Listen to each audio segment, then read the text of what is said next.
Our Miles for Memories moment on 95.3 WBCK. It's a program we've talked about a few times before, and we're ready for an update now on the personal ID program that is coming to fruition under the umbrella of Miles for Memories, and Sherry Sherbin is with us now to talk about that. Good morning.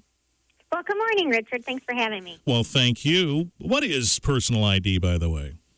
Well, the personal ID program is a bracelet that we have now specially designed that's really going to identify itself as a bracelet that someone with dementia might wear.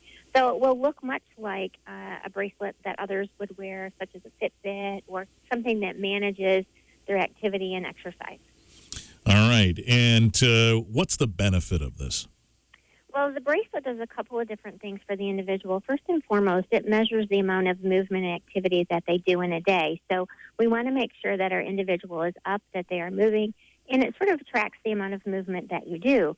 But the second thing that the bracelet also does is because it's designed for the person initially who is beginning to see some signs of dementia, they need to get out, they need to get moving, and it's going to be able to encourage them to do that because if they get to a place where they get confused or scared or something of that nature, they can push the button on the side of the bracelet, which will alert emergency services, and the person, emergency services, EMS, will come to them to identify who they are and then help to return them back to whomever they might need to.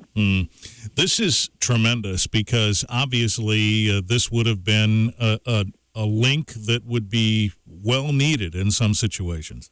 Right, and the more familiar that someone gets with wearing the bracelet, especially if they start in the earlier stages of wearing the bracelet, the more familiar that it becomes as time progresses, and it's just something that's there, that they're used to, that will stay with them, and it has a slight water-resistant feature to it as well. I wouldn't go swimming with it, but at the same time, you can wear it while you're exercising. It's not going to be a problem if it gets wet. Well, you might get sweaty to that nature, or you're doing the dishes or something of that kind.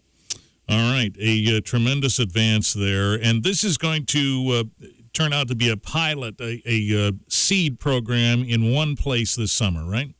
Right. So we are going to pilot the program at Ganton Senior Communities over at Reflections. It's going to make it easier to make sure that we finish working out if there's any complications with the bracelet. We think we have it identified and working exactly as we need to, but we want to make sure that the button's not too easy to press, that we don't have too many calls out to EMS that shouldn't happen, but rather happen when they need to, and that it's more intentional, and that when EMS arrives or the fire department arrives, they can indeed read the bracelet in the way in which it is intended. So we'll be getting equipment for those vehicles as well, so they can be read.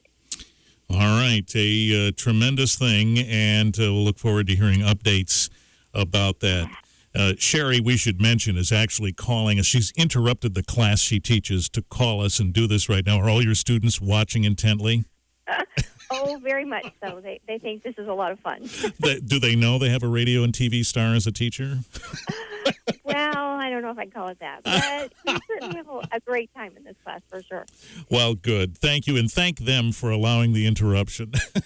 Thank you. Thank you, Richard, for all you do. Oh, thank you. Sherry Sherbin with our Miles for Memories moment on 95.3 WBCK. Of course, the next event for Miles for Memories is that research update that's scheduled for April 19th at the Cool Family Center in Battle Creek, 6 to 7:30 p.m.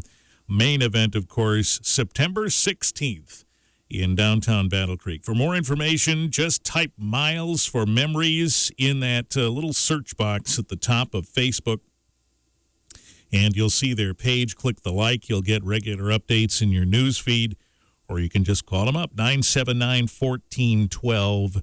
Ask for extension 305, and you'll get more information.